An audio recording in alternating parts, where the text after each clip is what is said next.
Bonjour, alors nous voilà repartis avec une vidéo concernant le collage de papier à découper. Je vous ai fait grâce de toute la peinture de la boîte, j'ai fait ici un joli craquelé. Voilà, donc nous, ce qu'on va faire, c'est juste de coller le papier. C'est un motif moins grand que pour l'horloge, la vidéo que je vous ai fait la dernière fois. Donc, et surtout ici, le fond est de couleur foncée. Donc on ne pourrait pas coller une serviette sur un fond si foncé que ça, elle disparaîtrait complètement. Un des intérêts du papier à découper, c'est qu'il est opaque, et donc on peut le coller même sur un fond foncé. Alors, je ne sais pas si vous vous souvenez, en tout cas, on fait tremper le papier pour le détendre en fait. Une fois que le papier est bien trempé, on égoutte. On le pose face décorée contre le sopalin. On met de la colle papier à découper, pas de la colle à serviette. Ça ne collerait pas suffisamment.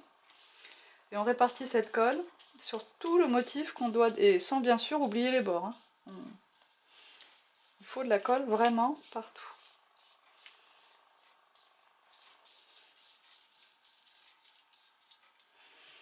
Une fois qu'on a bien tout encollé,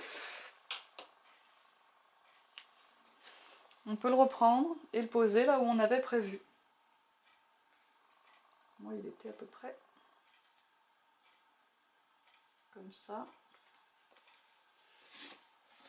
Et là, on reprend un morceau de papier pour pouvoir maroufler correctement et chasser toutes les bulles d'air qui pourraient se trouver en dessous. Alors c'est évidemment, comme pour une serviette, plus facile de coller des petits morceaux, comme c'est le cas ici, que de coller un grand motif comme on a fait sur l'horloge la dernière fois.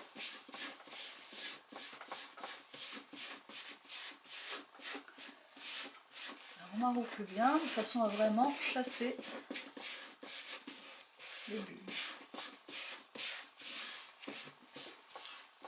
Ici dans l'angle, je prends bien soin de ne pas avoir une boursouflure, puisque j'ai décidé que mon motif serait à cheval sur les bordures de la boîte. Donc je passe sur la boîte s'ouvre normalement, là elle va plus fermer, elle va plus s'ouvrir le temps que le papier sèche. Une fois que le papier sera bien sec, je pourrais passer ma lame de cutter ou de scalpel tranquillement, de façon à ce que la boîte puisse de nouveau s'ouvrir.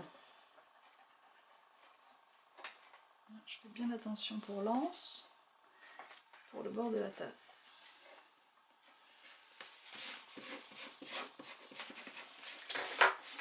Voilà ici, pour ma petite dame au chapeau.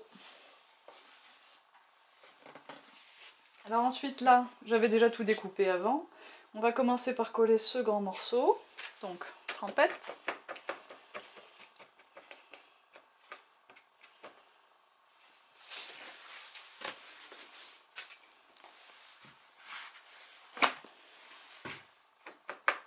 Forcément, c'est aussi plus facile à faire tremper quand le morceau est petit.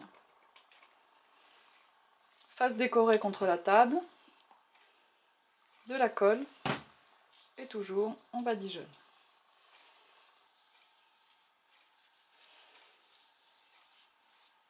Attention dans les angles, n'oubliez pas la colle dans les angles, sinon les angles vont rebiquer après.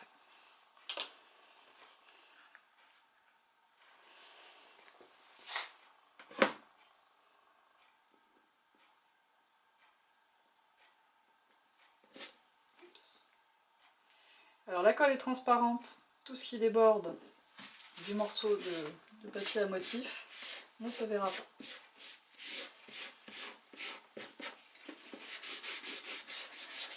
Dans ce cas précis, la boîte c'est quelque chose qui va servir, donc il faudra vernir pour vraiment la protéger de l'usure, la protéger des doigts sales, donc permettre de passer un coup d'éponge dessus.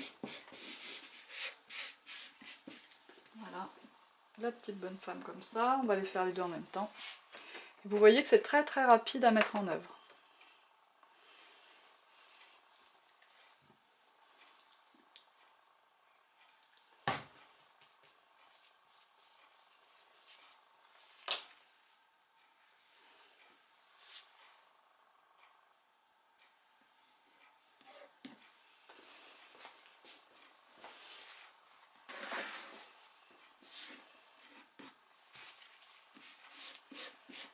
Alors, si vous marouflez avec les doigts, il faut absolument que vos doigts soient mouillés.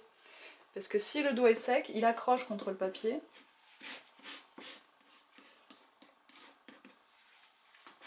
Et là, vous pouvez avoir des problèmes de déchirure, tout simplement.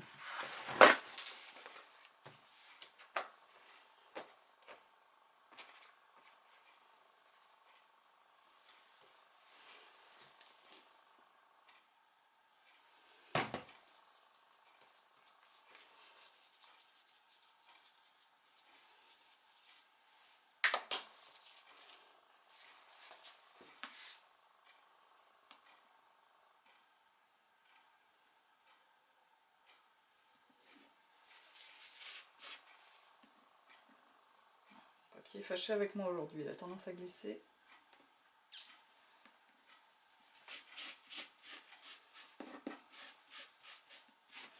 Voilà, alors ce que vous pouvez observer,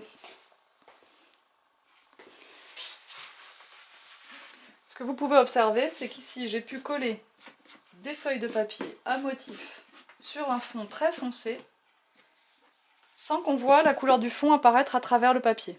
Donc ça c'est un premier point très très positif. Et le deuxième, c'est que du coup on peut faire se superposer les motifs. Vous voyez qu'ici j'ai le chapeau qui est superposé sur le papier vert, ici j'ai ce chapeau rose superposé sur la robe.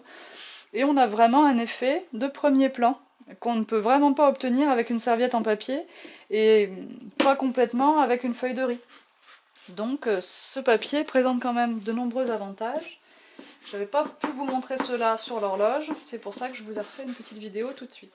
Donc là j'ai absolument aucune bulle d'air, j'ai plus qu'à laisser tout ça bien sécher avant de vernir. On va laisser sécher quand même que toute l'humidité du papier s'en aille avant qu'on passe la couche de vernis. Ici on pourrait rajouter un peu de colle un peu plus forte. Ici on pourrait rajouter un peu de colle un peu plus forte pour être bien sûr que l'anse et le bord de la tasse là reste bien collé. C'est ce que je vais faire d'ailleurs avec de la clé au colle ou une bonne colle à papier, une bonne colle à scrap. Voilà, pour que ça n'ait pas envie de partir.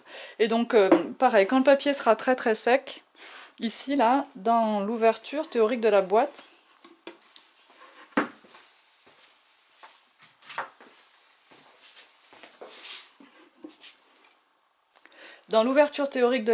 je vais pouvoir passer ma lame de scalpel, ici là, hop, elle va rentrer à peine de ce côté-là. Et je pourrais aller comme ça jusqu'au bout, ici, et couper le papier, de façon à ce que la boîte, de nouveau, soit une boîte qui s'ouvre. C'est quand même beaucoup plus pratique. Voilà. Un petit peu de colle à rajouter ici aussi, ou au moins bien appuyé. Une jolie boîte. Maintenant c'est à vous. À bientôt!